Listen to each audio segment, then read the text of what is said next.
Chers téléspectateurs, bonjour, Roni Akri, je suis heureux de vous retrouver. Ah oui, nous restons dans ce livre de Shemot qui supporte nombre d'idées, nombre de leçons, bien entendu. Je voudrais parler de l'impatience, le Kotser Ruach. Dieu va présenter à Moshe le programme de la délivrance. Ce programme de la délivrance est Veotseti, je vous ferai sortir. Veitzalti, je vous sauverai. Vegalti, je vous délivrerai.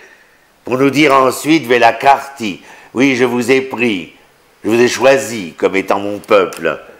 Et le cinquième verbe, le cinquième langage ici, le cinquième propos, Veti etrem el haaretz, et je vous emmènerai vers le pays que j'avais promis, bien entendu, à Abraham, Yitzhak et Yaakov. Mais la réaction des enfants d'Israël est-elle à la hauteur de ce que vient d'annoncer Moshe? Non. Les enfants d'Israël craignent. Les enfants d'Israël craignent parce que, bien entendu, nous le disons, ils sont par cet esclavage au bicentenaire et plus.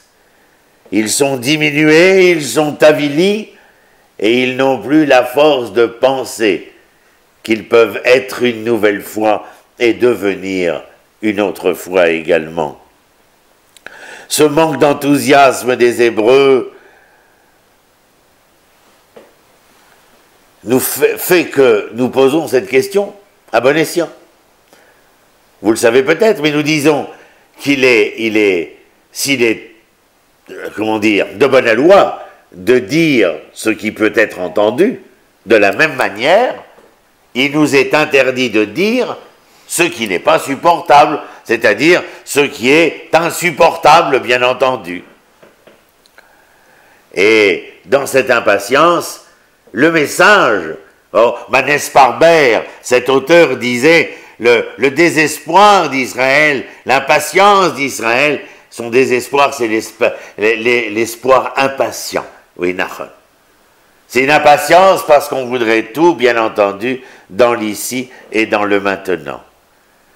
Mais le message qui nous est donné avec Veotseti, Veitzalti, Vegaalti, Velakarti, Veveti, c'est un message qui concerne la génération de la sortie d'Égypte, mais la génération de sortie d'Égypte ne se concerne pas seulement elle-même.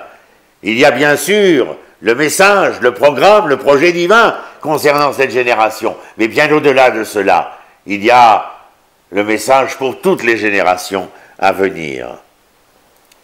Dans la nuit des temps, les enfants d'Israël vont lever leurs 4 vers à la gloire de la liberté. Et ce n'est pas un vain mot de nos jours de parler de ce peuple qui, le premier, comme dira le Rav Kook, est le printemps de la liberté. Le printemps de la liberté pour tous les hommes, car ils se rebellent.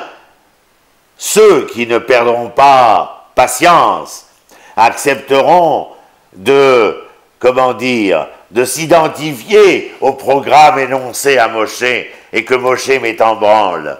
Eh bien, ceux-là prouveront que le système génocidaire, concentrationnaire, annihilateur du pouvoir égyptien, où les hommes n'étaient que les objets, alors que Pharaon et ses sbires voulaient être les sujets, eh bien des hommes étaient capables de se lever et de faire en sorte que la rencontre de l'homme et de son prochain était dans la seule possibilité pour que la liberté s'exprime, c'est que ces hommes de part et d'autre se rencontrent comme sujet de l'histoire, et non pas l'un comme sujet et l'autre comme objet.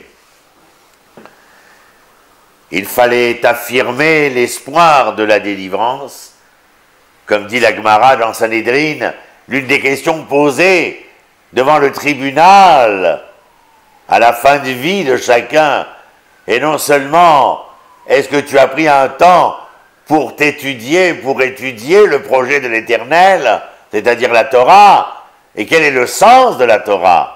Car ce n'est pas la finalité d'étudier la Torah, c'est le moyen d'arriver à cette délivrance d'Israël, et à travers Israël, de la délivrance de l'humanité. Alors la deuxième question que l'on pose est Haïm Tzipita Yoshua. Est-ce que tu as espéré dans la délivrance? Est-ce que tu as espéré à cette liberté-là? Et aujourd'hui, plus que jamais, je peux vous l'assurer, que si les enfants d'Israël sont sortis d'Égypte et qu'ils représentent le printemps de la liberté, ils ne sont pas à chaque fois mêlés dans les vicissitudes de l'histoire dramatique par hasard, mais parce qu'ils sont bien le printemps de la liberté, non seulement pour eux, mais pour toute l'humanité. À très bientôt.